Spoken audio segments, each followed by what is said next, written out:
Good afternoon, everyone, and welcome to the special series of KnowTalks live from the Abu Dhabi International Book Fair 2025, brought to you by the United Nations Development Programme and the Mohammed bin Rashid Al Maktoum Knowledge Foundation.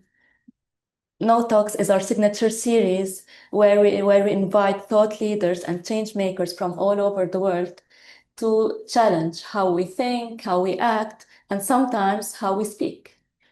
And today's session could not be more timely or more powerful in a world that is flooded with words in meetings, in posts, in everywhere, in podcasts, emails. And we are asking a bold question today. What if the real power lies in saying less but meaning more? Our speaker today knows exactly how to help us master that art. Natalie Brown is the founder and group CEO of Select Training and Management Consultancy. And she has over 20 years of experience coaching Fortune 500 leaders, transforming teams, and helping executives make every word count. She is here to show us that speaking less isn't about saying nothing. Please join me in welcoming the incredible Natalie Brown. Thank you. Thank you very much, Stephanie. So welcome, ladies and gentlemen, to today's talk on speaking less and meaning more. And I think in Stephanie's introduction, we are constantly surrounded with noise. We're constantly surrounded with millions of messages all day, every day. We're now in a world where we can be contacted 24/7. But what does that mean? Today, we need to make sure that what we say actually matters. And in the moments that we feel real heard and connected, this is what I want to focus on. As I'm talking to you now, an illusion that communication has actually taken place. We need to really think about this. So to start with, let's really ask ourselves a question when we are communicating. What matters most to you when you speak? So I'd like a member of the audience, feel free to put it in the chat box. Could somebody please finish this sentence for me? When I speak, I want people to, anybody, shout out, tell me. What matters to you when you speak, you want people to? Now, thank you. Some of you have said understood. Some of you have said you want to be heard. You're not alone out there. When we actually speak, we do want people not only to understand us and hear us, but we want to feel connected. And that desire to feel connected, to be seen, is universal. But here's the problem. What we're trying to do is to get there using more words. But that's not the answer. It's not about using more words, adding more words to what you want to say. It's about using better words, making sure the words that we are using really count and help us to connect with people. We're in a Zoom now. How many times have you found yourselves in a Zoom? The screen is blank. Nobody's actually saying something. Nobody's responding to your questions. Sometimes you find yourself saying, has anyone just heard what I've just said? You're not connected. You're disconnected. And this is the case. This is the situation we're facing now. We are now in a world where we are more disconnected than ever. Yes, we receive text messages at 2 o'clock in the morning. Yes, we send messages on Instagram. But are we connecting with those people? Or are we merely just sending words? So today I want to go beneath the surface. I really want to explore that simple question. What does it really mean to speak less and mean more? And I'm going to be uncovering 4 truths that in my perspective really do matter if we are going to be speaking less and meaning more. So my first truth is waiting and wanting to be understood. What does it mean? When we want to be understood, we don't just want somebody to speak to us. We want somebody to really hear what we're saying. And in life, as a parent, as a leader, we can write speeches, we can stand up and give talks. But are we connecting really? Because there's a big confusion. People think when they're talking, they're connecting. So we need to find and ask ourselves, when we're connecting with people, are we giving advice when really what they needed was empathy? Are we offering solutions when really what was needed was silence? And do we find ourselves just talking aimlessly to fill space instead of actually feeling it? What people really want, they want the quality of your presence. Because it's when we as parents, as leaders, give people the quality of our presence, where they feel heard, understood, and connected, we can watch them open up. We watch them grow, and we watch them thrive. Now, this brings me to my second truth. If you ask any of my family, my friends, it's something that I struggle with. I'm a work in progress when it comes to silence. I don't do very well. But when I talk about silence, I'm going to give you the bright side and the not so bright side of silence. The challenge that we face in everyday life is when there is silence, rather than listening and feeling okay with it, not jumping in to fill that silence, we try to fix it. We think, oh, somebody's been silent. We need to fix them. We start advising. We start interrupting. When really, to prove we're listening, we start by responding. But when we talk about silence, we must really look at the way we measure listening. Listening is not waiting to speak. It's waiting to understand.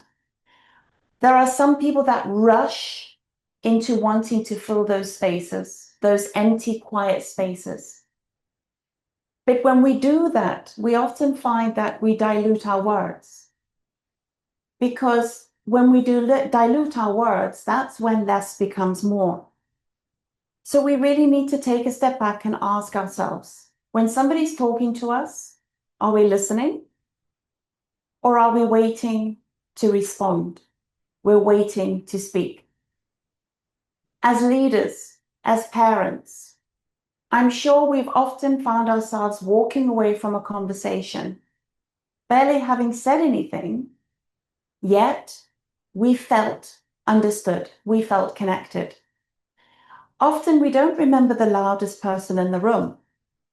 We often remember the person who really saw us, who really listened to us, heard us, and the person that said, hey, I hear you. So when we're looking at silence, think about it. Are we using silence? Are we using it to communicate? Because very often, silence is confused with the absence of noise. When we're in a quiet room, be careful, because even if you're in a quiet room and people are not talking, ask yourself, does this mean agreement? Because sometimes a quiet room could mean fear. It could mean everybody's disengaged. It could mean voices that don't feel safe enough to be heard. We have to be thinking more about the silences. And as leaders, we need to learn to listen, not just to what's being said, but more importantly, about what's not being said. And that's why, as leaders, we have to really be open. We have to think about when somebody stops speaking. You don't just lose their words. Sometimes you lose them. Am I speaking to connect, or am I speaking just to fill space? Let's start thinking about how we are connecting with people. Let's start thinking about whether our words, how we communicate with people, is connecting with them. So I'm going to ask you to support me here a little bit with a little bit of engagement. Here's a low-tech activity for us. What matters most to you when you speak? I'm going to say 4 words. When I say the word that you reflect and resonate with, raise your hand. So when you speak, do you want to be heard? Do you want to be understood? Do you want to be respected? And do you want to be remembered? Think about this for a second. When you are talking and you are wanting that other person, the receiver, to be connected with you, we do want them to actually understand what we're saying. But the problem is, we don't walk around with big neon signs above our head saying, hey, listen, I want to be respected here, or I want to be understood. As I'm standing here talking to you, I'm making an assumption that you are understanding me, you are connecting me, and you hear me. Which brings me to my next truth about communication, assumptions. When we make assumptions, we really make a lot of mistakes about what we expect somebody to want. And if we think about when we're talking to family, friends, or colleagues, are we speaking and assuming that we've been clear? As I'm speaking to you now, in my mind, I'm very clear. But am I making an assumption that my clarity is also felt by you? When I text messages to you, I'm assuming that you've understood them. You know exactly what I mean. And when I say something kind, I am assuming that you felt it. So when we make assumptions, we are also thinking about how the other person is thinking, how the other person is feeling.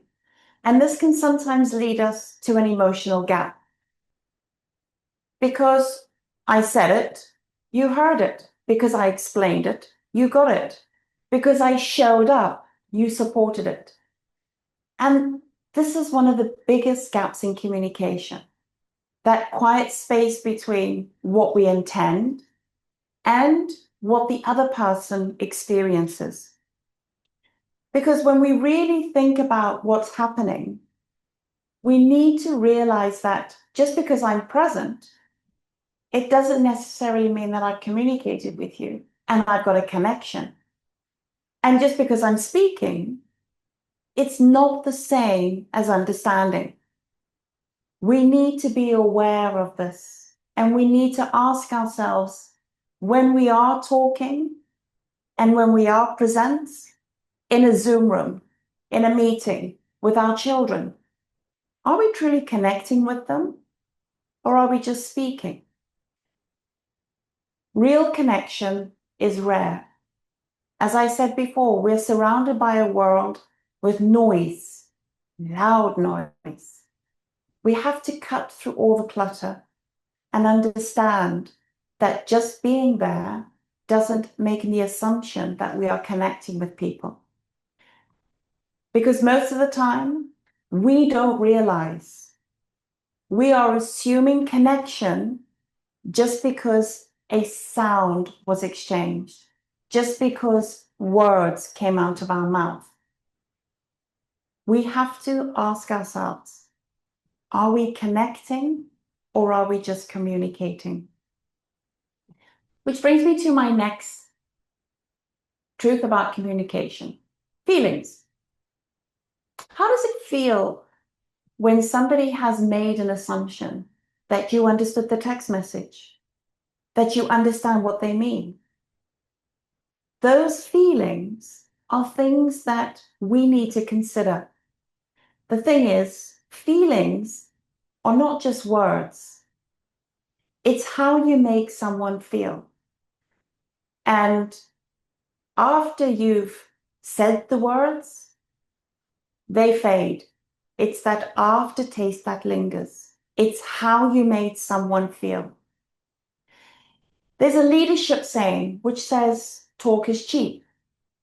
Well, couldn't be farther true than that. Talk is cheap. I've come across people who are able to put fantastic presentations together, do fantastic speeches, write brilliant emails, write reports.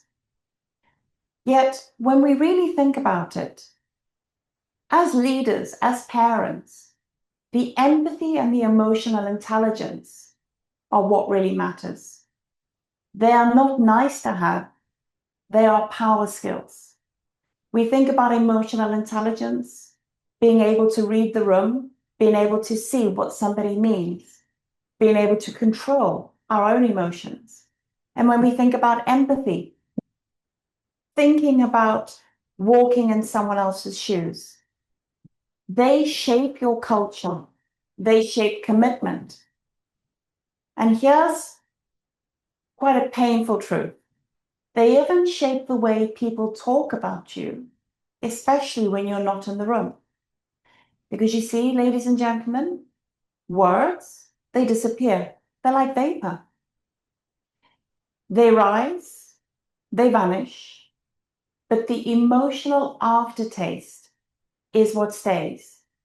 And when we talk about feelings, we need to be thinking and asking ourselves, is it how you're making people feel? Here's something important to remember. When you are communicating, are people feeling safe when they're with you? Are they feeling seen by you? Are they feeling inspired because of you? What emotional aftertaste are you leaving behind? Think about it. Because if that emotional aftertaste is fear, we need to think about the way we're communicating and connecting. Or is it trust? Is it distance? Or is it connection? Is it obligation? Or is it inspiration? Think about what people think about you after you leave the room. In the words of Maya Angelou, I think this quote is very pertinent to draw to an end of KnowTalks. People will forget what you said. People will forget what you did. But people will never forget the way you made them feel. So the next time you're communicating with someone, ask yourself, have I made that connection? Am I making an assumption that that person has heard me, has understood me? And do I feel comfortable with the silence? Because it's only when we have truly connected with someone do we feel comfortable with the silence. So, ladies and gentlemen, speak less, mean more. Because when your words carry weight, people lean in. And when you stop talking just to fill the room listens. So let's start speaking less and meaning more. Stephanie, over to you. Thank you so much, Natalie, for that brilliant and refreshing presentation and for reminding us that sometimes maybe we need to pause and think about like what we want, how we want to be, if we want to be heard, respected, remembered, what feelings we want to create, all of these things. Thank you so much. And now it's your turn. We'll open the floor for your questions. We've already got few questions, and please, I'm sure we'll be having more questions. No. Yes, so we have an interesting question. Mark Twain once said, "I don't have time to write a short letter, so I wrote a long one. So I wrote a long one instead." Why do you think brevity is so hard today, even though we all crave it? I think it comes down to those assumptions. You know, when we're communicating, I always say less is more. It's just we are talking to someone and we make an assumption based on that person's body language that maybe they haven't understood me. Maybe I need to add more words. And we're scared of those silences.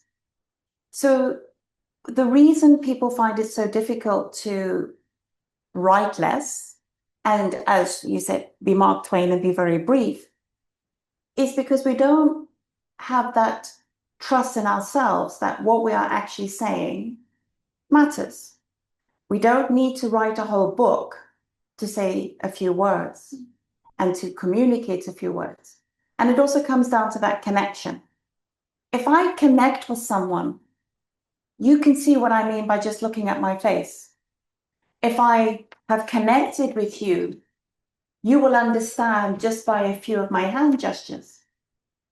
So when we're in a room full of people, let's start connecting with them rather than making those assumptions and filling the silence with just words. Fantastic. I'll try to link that to the emotions and the emotional intelligence from an emotional intelligence angle. And since you coach a lot of C-suite, like C-level executives, is there a pattern you have noticed? Like, do more words usually cover up fear or confidence? When you walk into a room as a C-level executive, the most important thing you need to have is self-awareness. Self-awareness of your surroundings, self-awareness of what's happening, and that self-confidence.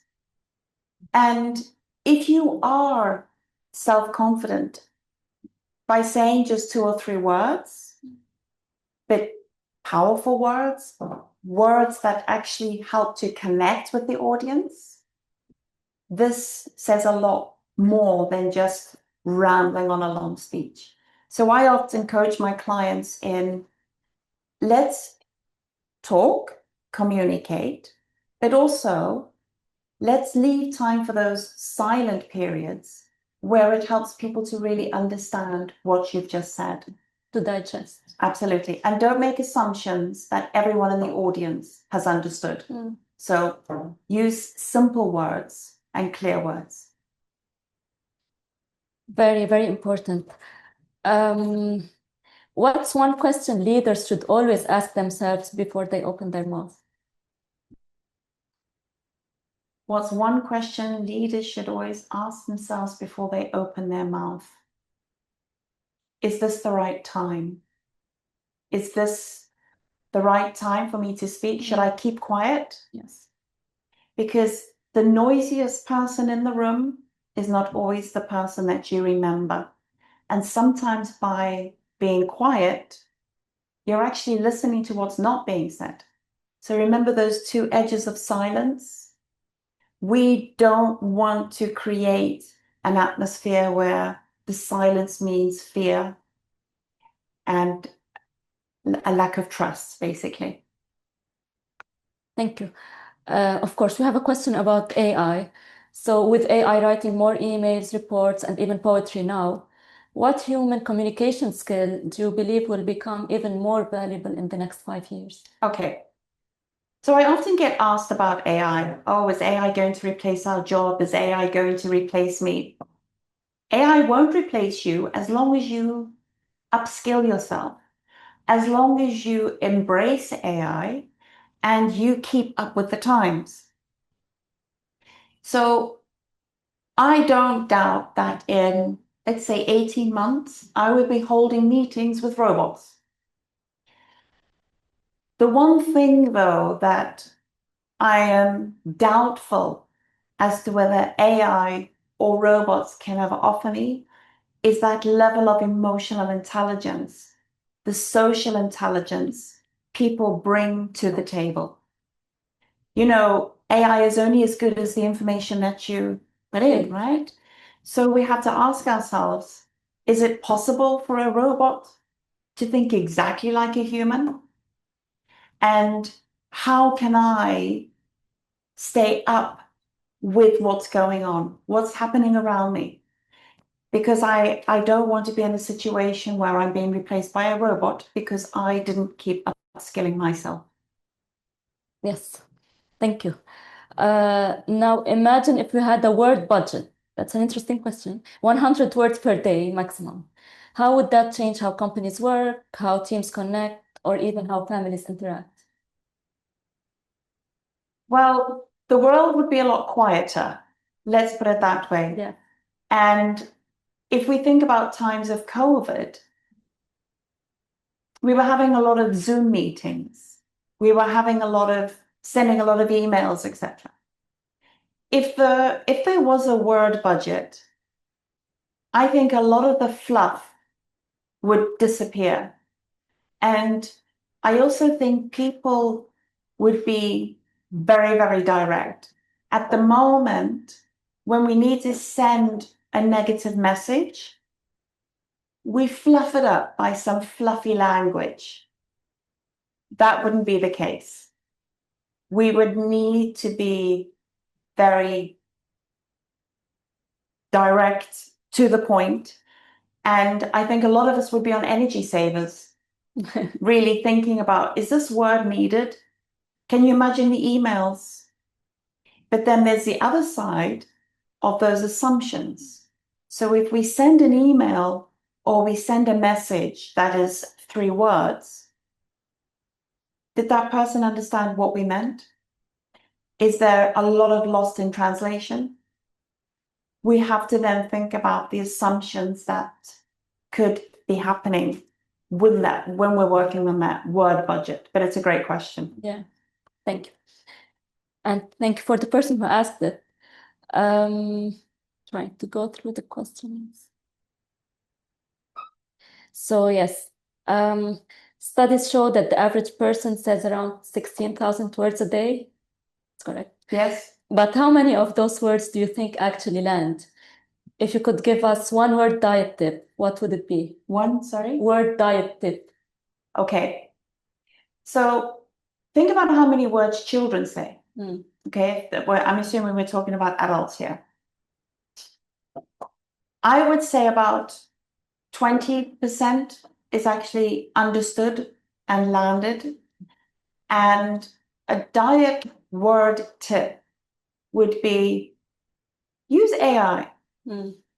So if you're going to send a message verbally, if you're going to be delivering a presentation, put it into AI and ask AI to reduce the fluff and add the silences. So being on a word diet, something I don't think I would ever be able to cope with. Silence is very difficult for me. I like noise. But when we're talking about really being direct and to the point, if we think about lawyers, if we think about doctors, they're very careful with their words.